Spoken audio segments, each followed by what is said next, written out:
Welcome to We've Been Drinking MMA podcast. I am Curtis, and I'm here with, This is Ro, back in. and we are talking about the UFC 50 in Nashville, right? ESPN 50 at Nashville. UFC on ESPN 50. Here we go. Sanhagen Font. Sanhagen Fun, yep. And the first fight on the main card is Ignacio Bahamondes. I'm just going Nacho and versus Ludovit Klein. I am going Nacho by decision, and I have a lot of interesting things to think about that. But I'm going to let Ro start on the spiel here. And I mean, I'm going in a close fight, Klein by decision as well. So the way I'm going to bet it is just go, it's going the distance, all 3 rounds.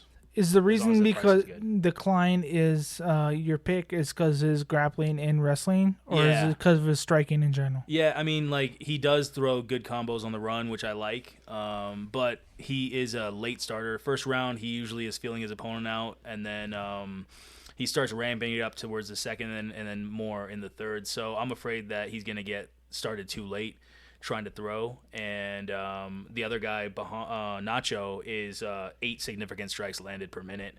Klein is only 3. So, Nacho has it kind of, he's a faster guy, faster starter.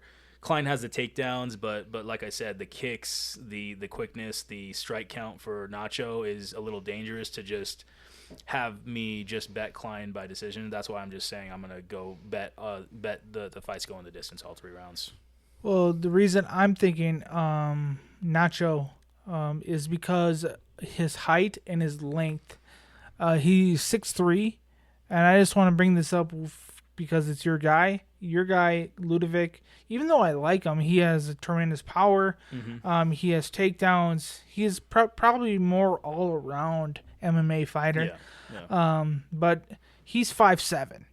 Mm-hmm. So 6'3", kickboxer versus 5'7". I'm thinking like this 6'3" guy is going to be able to keep his range and be able to get his kicks off. His striking, like he's going to feint a jab, throw a kick, like Gaethje did versus Poirier last week, which was amazing. Mm-hmm. So such a good fight.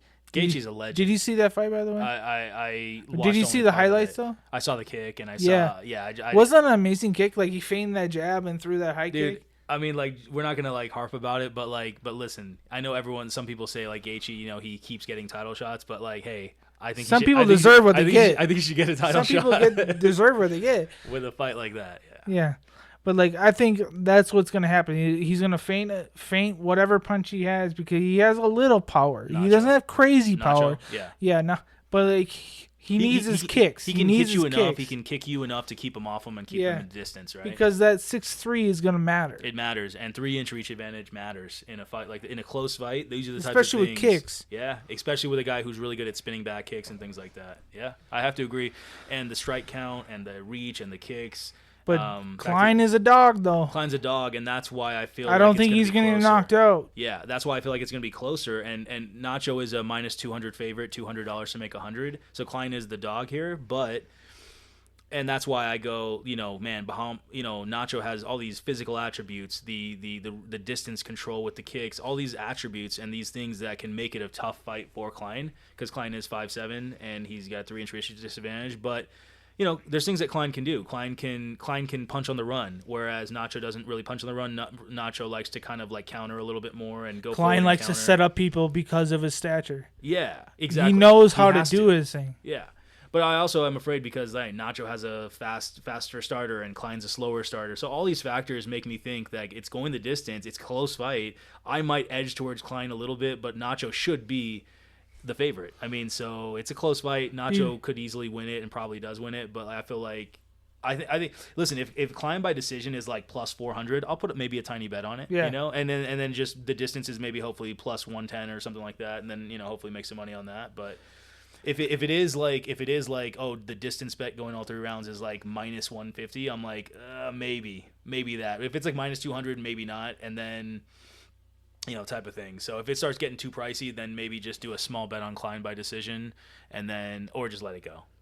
So yeah, it could be a dogger pass for sure. Dogger pass, but maybe. Like the Klein's attributes, like he does have takedowns. He can take people down. Yeah. In fact, he has over a takedown a fight. Like if he gets someone within the distance. Yeah, he's a good athlete. Like if he gets in that pocket Mm-hmm. and he's able to throw some strikes and get him down, like that wouldn't be impossible. And it's another reason why it probably goes the distance, because he probably is, he's gonna go for takedowns, mix in the takedowns, and he's not gonna do a ton of damage, but he can mix in the takedowns. That's another recipe for just wasting time. Yeah, but I just see Nacho's range and his height being a factor for Ludovit. So I think Nacho by decision is the way to go, and you think Ludovit? Yeah. Ludovit. Ludovit. Yep. Um. Oh, and also Nacho's 25, young, so he's getting better every fight. So it's another. And also, just his record is pretty cool. I mean, it's like his last fight was a decision, but listen, he's had the fight before that submission, fight before that KO. Fight before that, split decision loss. Fight before that, KO. A lot of. He's got 3 finishes in his last 5 fights like that. So it's, he can be dangerous. He's getting younger. I mean, sorry, he's young, so he's gonna improve from fight to fight. What if he just comes out and just does his thing and just really makes the strike count high and just overwhelms Klein, with the volume and everything. Then so Nacho money line. Yeah, and then Klein has to shoot for takedowns and barely survive in the fight. That could easily happen, and Nacho is like a minus 500 favorite in reality. But you don't see a submission happening here. Nah. I don't think so. I think Klein is more of a guy who just likes to throw some combos and then get some takedowns here and there. I think Nacho likes to keep distance, and then if you want to come in recklessly, then he can knock you out type of a thing, because he's got the good. He has some throws in there for sure. Yeah, but I mean, if you're relatively smart, I think Klein to me seems like more of a smarter fighter. Meaning all around. He doesn't just come in and rush in the first round. You know what I mean? And that's why even if he does get finished, he gets finished in the 3rd round. He got finished by Nate Landwehr 4 fights ago in the 3rd round. He can.